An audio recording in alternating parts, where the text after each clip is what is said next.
I'm Travis Pacheco. I'm 27 from Walnut Creek, California. I can play kind of everything. I play bass guitar. I've been playing bass guitar since I was 11, so it's been about 16 years now. And then play guitar in a few different bands, but I can, wing the drums. I can make it happen, but bass guitar is definitely my instrument. How did you get into music? When did that start for you? Very young. My dad was he was a very musical person. He would play me Motown records every day. I grew up, I think until I was 11 years old, thinking Marvin Gaye and the Temptations and Stevie Wonder and Ray Charles, Chuck Berry. I thought that was music until I was 11. I'd go to show and tell, and they'd ask me about my favorite, what kind of music I listened to, and whatever other kids were listening to, at that age, I was just saying, I've got a Chuck Berry greatest hits cassette tape, and I can sing the entire Maybelline. What was your first band that you got into in your first performance? When I was 11, my dad called my brother-in-law and said, I want you to take him to a concert. I want you to go. I want him to go out and see some live music. So we went down to Ticketmaster at the Warehouse Music in Livermore, California. That is no longer there. And my dad called my brother-in-law on the Ticketmaster phone line and gave the phone to the Ticketmaster guy and said, just read all the concerts coming up. And so he read a bunch of different ones and stopped. And my brother took me to go see Metallica, Jerry Cantrell from Alice in Chains, and Days of the New at Shoreline Amphitheater. And at that moment, it changed my entire life, and I immediately knew what I wanted to do. The next day I went to Sam Goody in the Stone Ridge Mall, that's also no longer there, and with the only money I had from allowance, I bought Metallica's The Black Album on CD, which I actually still have that copy, and a VHS of Cliff Mall, which just happened to be about their bass player, and that's how I started playing bass. Take me on your music journey. So from obviously beginning to play instruments to the first band you were in to the exciting tour days. When in high school, I started playing with some friends. I had no idea what I was doing, and I'm pretty sure all three of us were playing something different the entire time.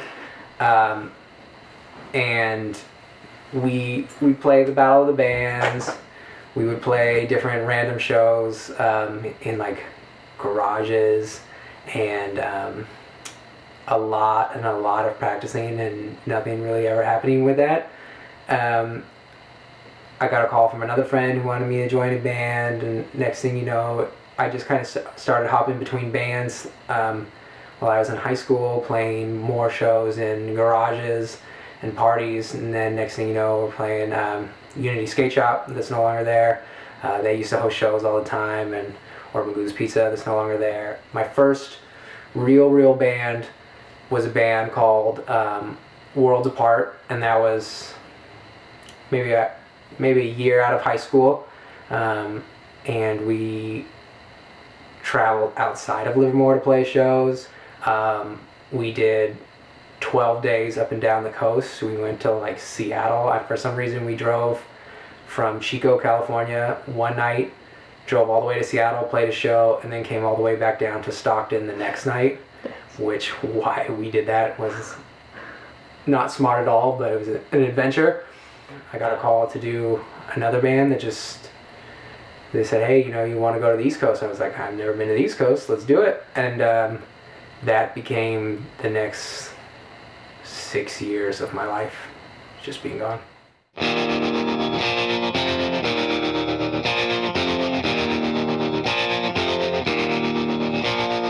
I'm gonna say what I want to say. I'm over the misery you put me through. I'm not melodramatic, I'm no one's bad habit, I'm not your fool. Sad to say, I'm out of luck. Sad to say, you walked out on us.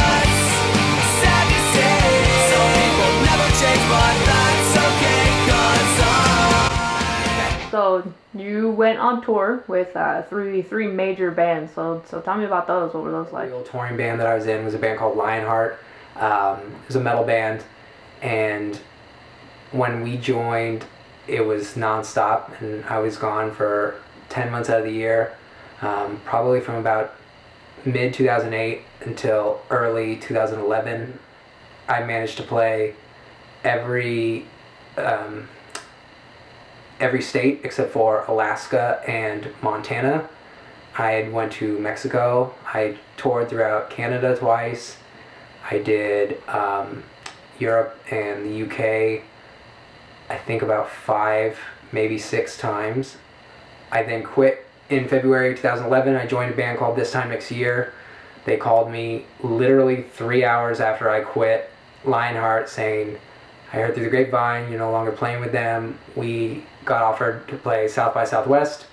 Do you want to go? And I said, I've never been to South by Southwest. Sure. And then that was another year touring with them. We went overseas, went back to Europe, and went to throughout the UK. Did one major tour. We opened for Newfound Glory, who was on MTV. They were like a pop punk band. This Time Next Year was a pop punk band as well. The guitar player actually produced our record, went down to LA and recorded with him, and he produced it. When I quit playing with them, I started a band called Hear the Sirens from Livermore. I played with them when I was in between bands here and there. And then we were great friends, and we said, hey, let's do this a little bit more. We were more of like a Lookout Records type band, like Green Day, Mr. T Experience, and Screeching Weasel, and those type of pop punk bands, very straightforward punk rock band. We put out a record. We self-wrote it, self-produced it, recorded it ourselves. We did some touring, opening for some bands. Broadway Calls was on Green Day's record label for a while, and then we stopped playing with them, and I'm here. So we've already established that sex, drugs, and rock and roll is a very real thing, and you have confirmed that. So what are some of the craziest things that you have seen while being out on tour?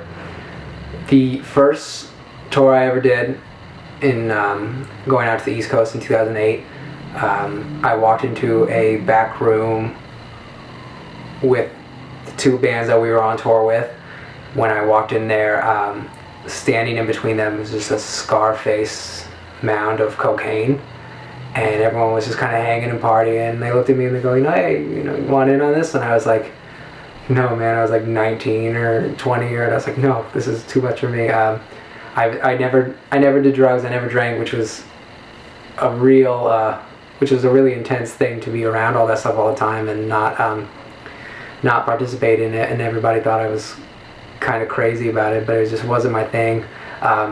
We played one time in New York City where a fight broke out with one of the bands, and between bands and the staff at the venue, and literally in front of my face, the band that I had spent 12 days on tour with, 13 days on tour with so far, the singer pulled out a gun and put it in this dude's face and goes, do you know who I am? And I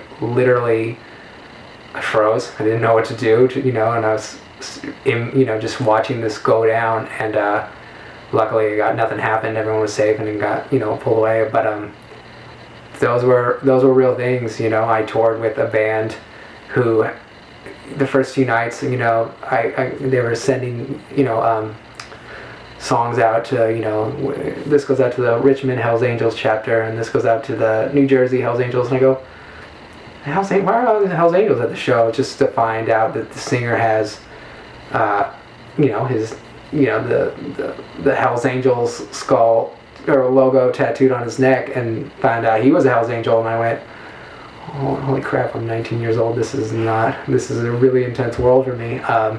At the same time, a lot of things make sense now. yeah, and everything came full circle. And those were some of the scariest things. There were always girls, girls that wanted to hang and party, and I didn't think that was real. You hear about it in Molly Crew books and in Molly Crew music videos, but I didn't think it was real until every backstage has these random girls that I always went, who keeps letting these girls in? And it was all the time, and it's, it still happens. And now that I'm friends with more and more bands, and I'll go see more and more bands and go to hang out with people, there's always just random girls just kind of hanging around. It's a really like intense thing you don't think about. So what are some of the most memorable, defining moments of your tour life? We toured a few times with a band called Shai Hulud. They were one of my all-time favorite bands growing up. Still one of my all-time favorite bands. I actually have a Shai Hulud tattoo. We toured with them, and I was really nervous the first night, and I remember, the one guy who's been in the band the entire time, the sole original member, comes up and goes, "Hey, I met everybody in your band except for, your bass player." He was talking to me, talking to our singer, and he goes, "Yeah, our bass player's a huge fan, like he's probably really nervous." And so he walks up, he starts talking to me, and I like completely fanboyed out, and we just clicked. We became really good friends. We did another tour with him later. I called him and I said, "Hey, Matt, we really want to be on this tour.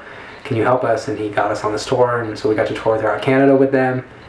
He gave me a call one day, a few years later, and goes, "Hey,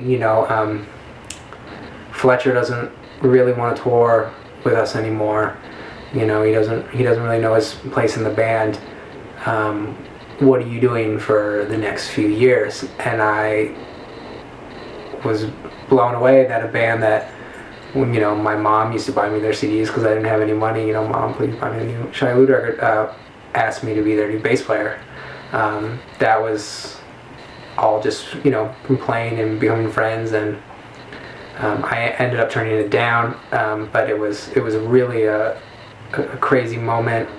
Another moment, we played our first real big festival. We played Doorfest in Belgium, and we played in the middle of the day, and we didn't know what to expect.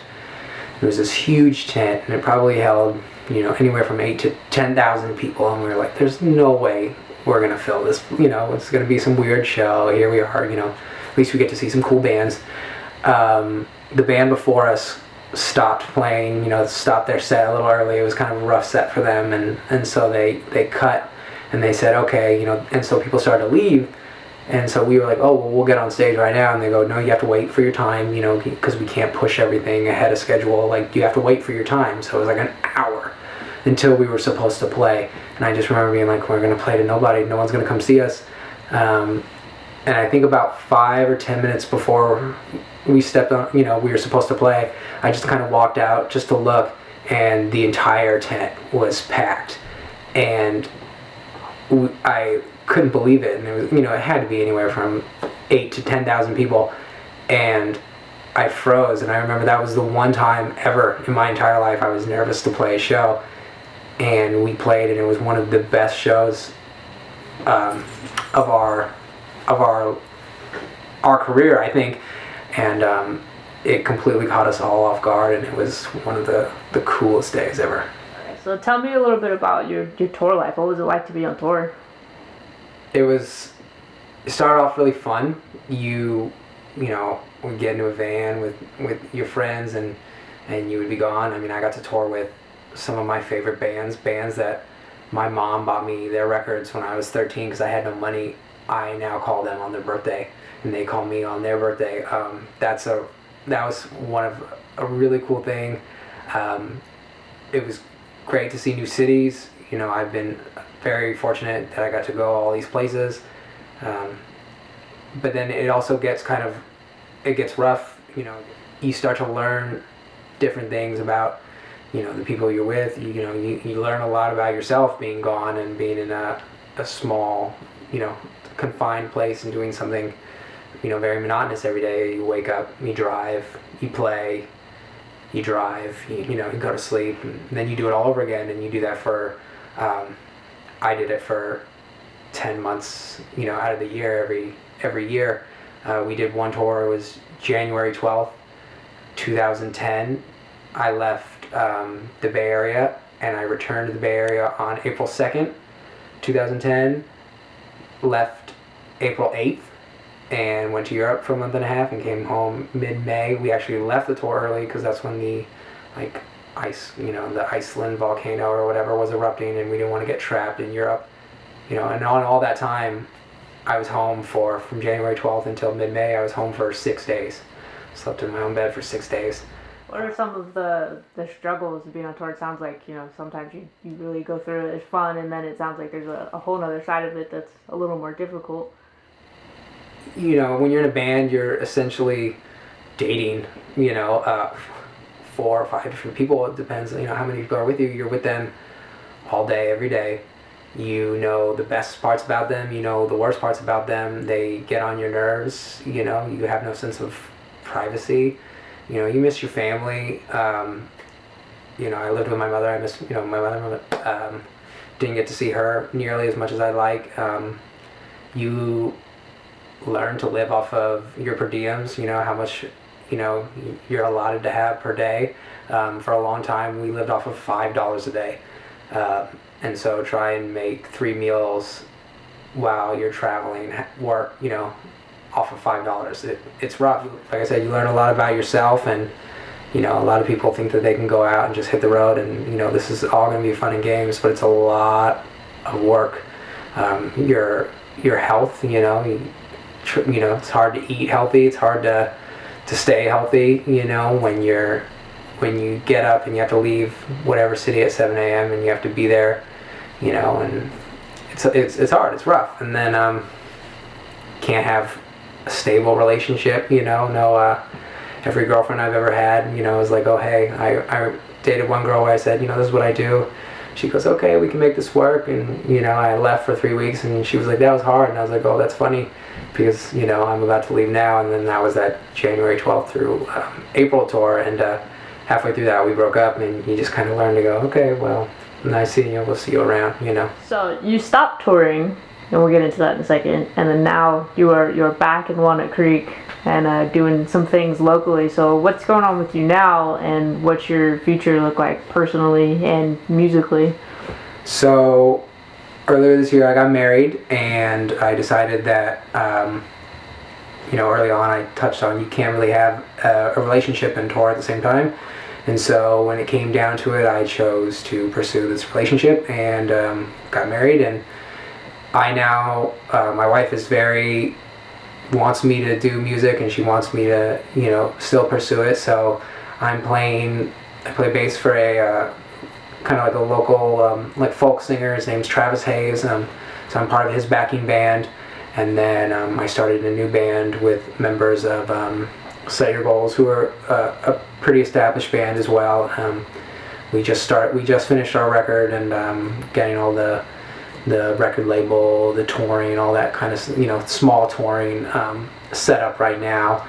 And I play for fun. I write my own music here in my house, and really just I do it at my own pace rather than do it on a schedule like I used to do it. And it's great, it's fun. And if I ever want to tour, if I ever want to say, hey, I'm going to go to the East Coast for a few days, my wife is very encouraging, and I can do what I want. My job, I work in construction, and they're okay with me going here and there, and it's nice, it's fun.